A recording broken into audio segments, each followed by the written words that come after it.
Kahit mainit ang panahon, hindi pa rin daw dapat itigil ang pag-ehersisyo ayon sa Department of Health. Mahalaga raw kasi ang pag-exercise para makapagsunog ng calories. Pinakamagandang oras daw para dyan ay bago mag-alas 9 ng umaga o kaya makalipas ang alas 4 ng hapon.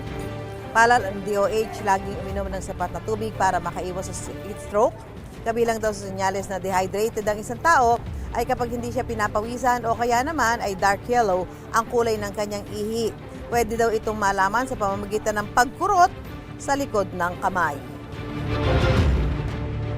Tawag doon, test of a skin turgor. Pag kinurot natin yung balat, like ako, I would say well hydrated, nakainom ako ng tubig ngayon, mabilis bumalik yung balat. Ngayon, kapag nakakita ka ng pasyente na dehydrated, tuyot na, pag ginanon mo, dahan-dahan yung balik ng balat, parang konti-konti siyang bumabalik. Ibig sabihin kasi kulang siya sa tubig.